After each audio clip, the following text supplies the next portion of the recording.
बेगूसराय पंकज कुमार सिंह जदयू नगर जिलाध्यक्ष को 2025 विधानसभा चुनाव में मिल सकता है मौका। एनडीए गठबंधन में अगर किसी दूसरे कार्यकर्ता को मिलेगा मौका तो पूरी ताकत से जीत दिलाने का करेंगे प्रयास।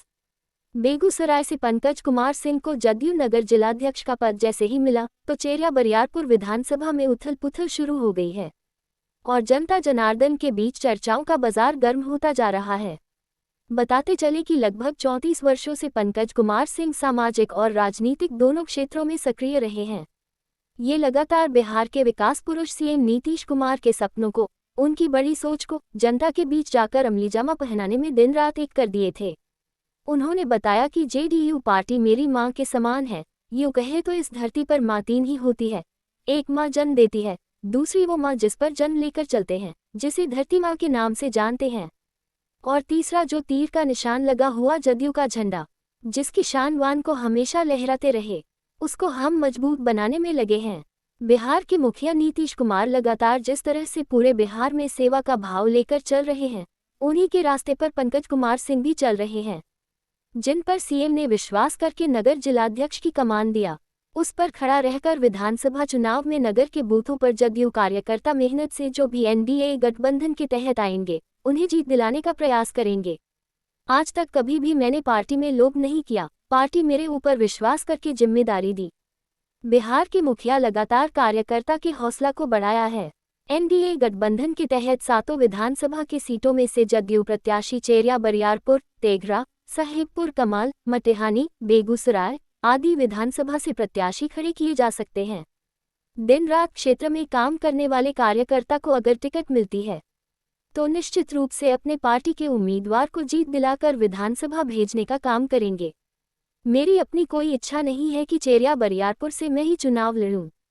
मेरा गृह क्षेत्र चेरिया बरियारपुर पड़ता है। अगर मुझे पार्टी उस लायक समझती है तो मैं कभी भी इनकार नहीं करूंगा। जनता की आवाज बनकर चेरिया बरियारपुर विधानसभा की जनता का सेवा करूंगा, अथवा बिहार के मुखिया जिन्हें भी टिकट देगी जी जान लगाकर जीत दिलाने का काम करेंगे और 2025 के चुनाव में एनडीए गठबंधन को 7 सीट पर विजय हासिल कराएंगे। अभी मैं बेगूसराय में हूं और मैं आपको बता दूं कि विधानसभा की सरगर्मी काफ़ी तेज़ हो गई है। यहां पर हर पार्टियां चाह रही है कि इस बार 2025 के चुनाव में अपनी बढ़त को बढ़ाया जाए। इसी कड़ी में अभी बेगूसराय से लगभग 34 वर्षों से सामाजिक सरोकार से जुड़े हुए समाज के लोगों का हर तरह से समस्याओं को दूर करते हुए आज इनको जदयू में एक यानी कह सकते हैं कि नगर जिला अध्यक्ष का पद मिला है। चेरिया बरियारपुर से आते हैं और मैं आपको बताना चाहूँगा और जिस व्यक्ति के बारे में बता रहा हूँ उनका नाम पंकज कुमार सिंह है।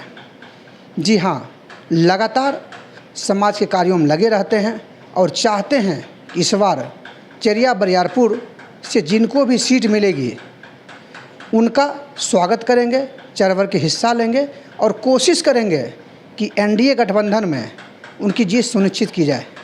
तो दूसरी तरफ ये भी कयास लगाए जा रहे हैं कि अगर नीतीश कुमार की तरफ से अगर पंकज सिंह जी को भी अगर टिकट मिलती है तो कहीं से भी पीछे हटने वाले नहीं हैं।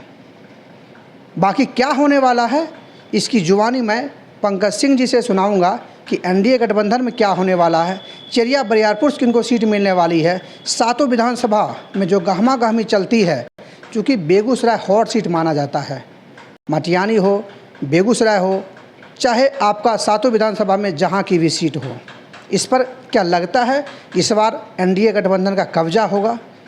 क्या लगता है कि संपूर्ण बहुमत में आएंगे? तमाम सवालों के जवाब सबसे पहले मैं पंकज सिंह जी से ही लेने का प्रयास करूंगा। सर, सबसे पहले बधाई हो कि आपको भी एसबीएन न्यूज़ को भी शिक्षक दिवस के अवसर पर बहुत बहुत बधाई। और आज के दिन गुरु का दिन है और इस गुरु के दिन में आप हमारे पास जिले के सवाल को लेकर आए हैं, इसलिए आपको भी धन्यवाद। इस बार सर एनडीए गठबंधन में चेरिया बरियारपुर से खासकर सर क्या होने वाला है? चेरिया बरियारपुर से क्या होने वाला है? चेरिया बरियारपुर आने वाला 2025 का जो चुनाव है, वहाँ एनडीए के उम्मीदवार पिछले बार हारे हैं, उससे पहले 2 बार लगातार वहाँ एनडीए के उम्मीदवार जीते हैं। और आज भी चेरिया बरियारपुर एनडीए की लायकी है और जदयू की लायक है। पार्टी के हमारे नेता जो हमारे मुखिया हैं, राष्ट्रीय अध्यक्ष और बिहार सरकार के मुख्यमंत्री, वो जिसको चाहेंगे वो वहाँ जीतेगा, सही लग रहा है। आपको क्या लगता है सर कि चेरिया बरियारपुर से किनको टिकट मिलना चाहिए? पार्टी के नेता सब कुछ देख रहे हैं। हमारी पार्टी बिल्कुल ज़मीनी पार्टी है और हमारी पार्टी कोई आबो हवा पर विश्वास नहीं करती है, ज़मीनी हकीकत को परखती है। इसका ही प्रमाण है कि रत्नेश सदा जैसे लोग भी आज लगातार एमएलए बन रहे हैं हमारे पार्टी के। इसलिए पार्टी ज़मीनी कार्यकर्ता का मैक्सिमम महत्व देती है और ज़मीनी कार्यकर्ता को ही उतारने का प्लान है। और उसमें हमारा नेता जो है वो लगातार लगे हुए हैं कि कौन कार्यकर्ता उसको निकाल सकता है, वो उसमें अभी यही चल रहा है। लगभग 34 सालों से सर आप सामाजिक सरोकार में लगे हुए हैं, जदयू का दामन थामे हुए हैं। इतना लंबा समय क्यों लग गया सर नगर अध्यक्ष का पद मिलने में? 34 साल जो मेरा सामाजिक जीवन रहा है, उसमें 24 साल से हम समता पार्टी से लेकर जदयू तक का सफ़र मेरा रहा है। उससे पहले मेरे किसी दूसरे दल में सफ़र रहा, लेकिन हमेशा मैं एक सामाजिक कार्यकर्ता, शोषित पीड़ितों की आवाज़ बन के रहा हूँ। पद की जहाँ तक बात है, पार्टी ने पिछले दिनों हमें जिला पार्टी के पदाधिकारी, विधानसभा का प्रभारी, राजनीतिक सलाहकार समिति में बनाया। लेकिन पहली बार मुझे महत्वपूर्ण जिम्मेदारी मेन विंग्स में मिले मुझे लिए है, नगर निगम का अध्यक्ष बनाया गया है। नेता का जब इच्छा हो तभी कुछ बनने की बात होगी। इससे नेता को लगा, हमारे नेता नीतीश कुमार जी हैं, उनको लगा कि आज 25 का चुनाव है और उसमें हम ज़मीनी कार्यकर्ता को तवज्जो देना चाहिए। इसलिए नेता ने हम पर भरोसा किया है, इसलिए मुझे बनाया गया है। सोशल मीडिया पर जब से सर नगर अध्यक्ष बने हैं, सीएम के साथ आपका फोटो काफ़ी वायरल हो रहा है, क्या सारी बातें हुई थी सर? सीएम के साथ हमारी बातचीत का एक ही सारांश, जब भी बातचीत हुई है, बातचीत यही होती है खास करके कि सर हम लोग कितना दिन से पार्टी में लगे हुए हैं और पार्टी का काम कर रहे हैं ज़मीन पर। आज भी झंडा ढोने से लेकर बांस बल्ला गाड़ने तक का काम किया जा रहा है। लेकिन जिन लोगों को मैंने पार्टी में खुद लाया, 9 में लाया और 10 में टिकट मिला, वो लोग विधायक बन रहे, मंत्री बन रहे। आप हमारे गार्जियन हैं, हमें कहाँ रखिएगा? लोग पूछते हैं कि आपको मिलेगा कि नहीं टिकट, कितना दिन झंडा उठाइएगा, और ये कहाँ से हम सवाल किससे पूछे हम ये बात? इसलिए यही पूछने के लिए हम मुख्यमंत्री जी के यहाँ जाते हैं और मुख्यमंत्री जी बहुत सहजतापूर्वक उसका जवाब भी देते हैं। उनका कहना है कि आप कार्यकर्ता हैं, आप मेरे नज़र में हैं, आप मेरे नज़र में हैं और आपकी जो बात है मैं सब कुछ जान रहा हूँ, समय आने पर सब कुछ होगा, भरोसा रखिए। तो क्या सर ये माना जाए कि आगामी जो 2025 में चुनाव होने वाले हैं विधानसभा का, दे सकती है जनता? तो हम पर भरोसा बहुत दिन से कर रही है।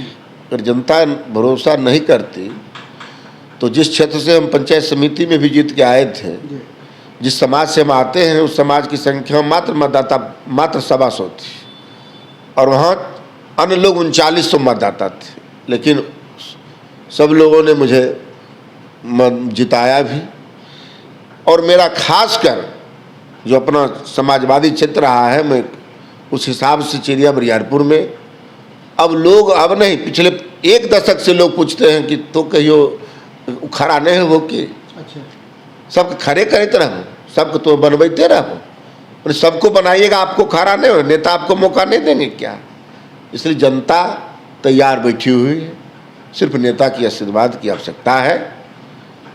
चूँकि हम चाहें वो बसी बार, आप जानते होंगे 2007 का जो बसी बार था, जिसमें हमारे नेता नीतीश कुमार ने सीधे हेलीकॉप्टर लेके जो पीड़ित लोग फंसे हुए थे उनको निकालने के लिए रात में चलती है और सुबह गाड़ी पहुंचती है। और हम लोगों ने भी जितना काम किया पूरे इलाका में, आज तक लोग उस चीज़ को याद कर रहे हैं, सरकार को भी याद कर रहे हैं और हम जो कार्य किए थे उसको आज तक भी याद कर रहे हैं। इसलिए मेरा अनवरत कार्यक्रम चलते रहता है, बच्चे के बीच में, महिला के बीच में, जो गरीब है, वंचित समाज है उसके बीच में, जो किसी गरीब गुरबा को कोई सता रहा है, कोई दबंग तंग कर रहा है, वो मेरा अपना कार्यक्रम है, वो चलते रहता है। मैंने अपना जो है उससे समझौता नहीं करते हैं। कोई किसी को अगर सताएगा तो लोग कहेगा चुप होकर चले जाइए, ये संभव नहीं है। हम बोलेंगे उस सवाल पर कि कोई वंचित लोग को गलत सता रहे हैं, किसी की झोपड़ी का उजारना, अगर कोई उजाड़ रहे हैं तो नहीं उजाड़िए, किसी को राहजनी नहीं कर सकते, क्योंकि लोग आज के पैमाने में लोग सिर्फ सेल्फिश होते जा रहे हैं, लेकिन हम लोग से बर्दाश्त नहीं होता है। अगर लगेगा गलत है तो हम बोलेंगे, ये मेरी बोली ही मेरा पहचान है। और एक नीतीश कुमार का जो न्याय के साथ विकास है वो मेरा नारा है। अगर मौका मिलता है सर तो नया क्या करना चाहिएगा जिसको लेकर जनता लालायित है और आपको भी लगता है कि ये होना चाहिए? मौका मिलता है तो करना एक ही बात है कि नेता के भरोसे और प्रशासन के भरोसे जनता को नहीं रहना चाहिए। जनता को भी अपनी आवाज़ रखनी चाहिए। आप जैसे जो स्तंभ है, चौथा स्तंभ जिसको कहते हैं प्रिंट मीडिया, इलेक्ट्रॉनिक मीडिया, उनके पास बात रखनी चाहिए, लेकिन ऐसा कम हो रहा है। आज सामाजिक कार्यकर्ताओं का लोप होते जा रहा है। कल तक जो ब्लॉक में आप देखते थे कि एक कोई कार्यकर्ता घूमते रहता था, कोई दरखास्त लिखने के लिए दरखास्त लोग लिखता था, लेकिन आज कोई दरखास्त लिखने वाला नहीं मिल रहा है। ब्लॉक हो, जिला हो, कहीं कोई मतलब नहीं है। हम किन प्रकार जनप्रतिनिधि बनना तो चाहते हैं, लेकिन पब्लिक जो नीचे स्तर का कहा जाए या जो सरजमीनी पब्लिक का क्या प्रॉब्लम है उसके बीच हम अपना समय देना नहीं चाहते। हमारा भरोसा है कि पब्लिक जो नीचे पर बैठा पैदान पर जो पब्लिक है उसकी बहुत सारी समस्या है, पहले उसकी समस्या को जानेंगे तब तो प्रशासन पर उस बात करें, लेकिन कथनी और करनी में अंतर रखें। इसलिए जनप्रतिनिधियों का आप सुनते होंगे कि जनप्रतिनिधि आराम से कहते चले जाते हैं कि तेरा राज्य में भ्रष्टाचार छो। मैं ऐसा नहीं मानता, मेरे राज्य में भ्रष्टाचार नहीं है। हम अपना दिल तो पहले अंदर देखेंगे ना। जनप्रतिनिधि सही रहे और प्रशासन इधर उधर करे, इम्पेशेबल बात। इसलिए पहली प्राथमिकता होगी कि जनता को सजग होना होगा। अगर हम गलती नहीं किए हैं तो सजग रहने के बाद उसको न्याय मिलेगा, हमको अपना ऐसा भरोसा है। बेगूसराय और मटिहानी सर खास करके हॉट सीट माना जाता है, एक आपका तेघड़ा विधानसभा, इस तीनों में क्या होने वाला है 2025 में? मटिहानी की बात आपने कहा, नगर का बात कहा और तेघड़ा की बात कहा। मटिहानी का जहाँ तक सवाल है, मटिहानी में 15 साल एमएलए रहे राजन जी, और राजन जी कम्युनिस्ट पार्टी से रहे, दबे कुचले का आवाज़ के रूप में रहे, लेकिन उनके 15 साल की विधायकी को लड़के बोगो बाबू ने ख़त्म किया और बहुत कम दिन में ख़त्म किए। फिर उनके 15 साल के विधायकी को, शासन को राजकुमार जी ने ख़त्म किया। इसलिए एनडीए गठबंधन में जो मटिहानी क्षेत्र है पूरी तरह वहाँ की जनता भी मुस्तैद है, वहाँ के जो भी जनप्रतिनिधि हैं वो भी मुस्तैद हैं, और उस इलाके में कोई ऐसा काम नहीं है जो नहीं हो गया है। इसलिए उस सीट पर एनडीए गठबंधन को जीतने में कहीं कोई दिक्कत नहीं है। कि परिस्थिति कब क्या होता है ये तो सब लोग कहते हैं। आज से 15 साल पहले की परिस्थिति, आज की परिस्थिति अंतर है। कोई चलाना चाहता है, मैंने हाँक के चलाता है, कोई साहित्यिक तरीके से चलाता है, सबका अपना अपना काम करने का तरीका है। इसलिए मटिहानी में भी कोई दिक्कत नहीं है और नगर में भी कोई दिक्कत नहीं है, क्योंकि भाजपा का ये इस बार भी देखें जो चुनाव हुआ है लोकसभा, भाजपा यहाँ से 21,000 मतों से जीती है। तेघरा चूँकि जदयू वहाँ उम्मीदवार, पिछले बार जदयू उम्मीदवार थी, इस बार भी लगता है कि उम्मीदवारी वहाँ होगी, तो इस बार भी कोई दिक्कत नहीं होगी, क्योंकि जो महागठबंधन के जो अभी है विधायक, अगर उनको कोई जैसा कि जानकारी है कोई आवेदन भी देता है तो एक सप्ताह तक ऊपर आ रहता है, उसको कार्रवाई भी नहीं कर पाते। इसलिए सातों का सातों सीट, 3 सीट ने सातों का सातों सीट एनडीए इंटैक्ट है और इंटैक्ट रहेगा तो सातों सीट जीतेगा, ये भरोसा रखिए, जैसा कि पब्लिक का रुझान है। रिंग बांध को लेकर सर लगातार जो है खबरें चल रही है, इस पर क्या होना चाहिए सर?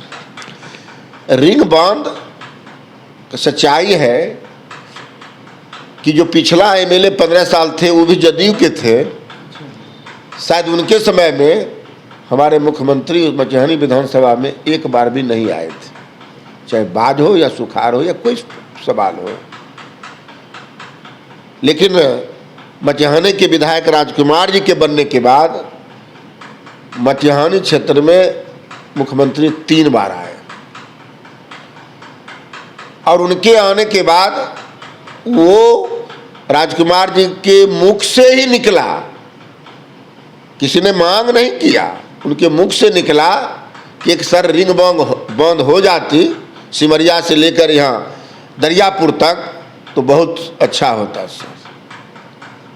तो मुख्यमंत्री जी ने कहा ठीक है, आपकी मांग है, हम देख रहे हैं, होना चाहिए, और आज उस पर काम काफ़ी बच गया है। डीपीआर तैयार भी हो गया है, लेकिन डीपीआर तैयार होने के बाद सिमरिया का ब्रिज भी देख रहे हैं, इसी बीच में ब्रिज हो गया, इसी को कोजिनौर भी बन गया, तो कुछ व्यवधान आ रहा है, वो हट भी रहा है व्यवधान, और हो सकता है कि आप इस अक्टूबर के बाद नवंबर में हो सकता है कि शिलान्यास भी देख लेंगे। इसलिए जो विपक्षी लोग हैं जो बोल रहे हैं कि रिंग बांध क्या हुआ, रिंग बांध जनता ने मांगी थी, आप भी यहीं जिले के हैं, ये सिर्फ राजकुमार सिंह का अपना मांग था विधायक का, ये होना चाहिए, और मुख्यमंत्री जी उसमें सहमति, उसमें संजय झा फ्लज मिनिस्टर थे और उसमें बताए थे कि नहीं होना चाहिए इसको, और इस परिप्रेक्ष्य में मोटा मोटी 90% काम हो चुका है। आने वाले दिन में उसको हो सकता है कि वो शिलान्यास हो, हमको भरोसा है इस बात का। शिलान्यास होने के बाद सर क्या शिलान्यास ही रह जाएगा कि उस पर काम भी होगा सर? आप एक उदाहरण इस बेगूसराय जिला में दे दीजिए कि नीतीश कुमार हमारे सरकार के मुखिया हैं और हमारे नेता हैं, जो उनका एक शिलान्यास हुआ और अधूरा है, एक उदाहरण दीजिए, या काम ही नहीं हुआ, सिर्फ शिलान्यास रह गया।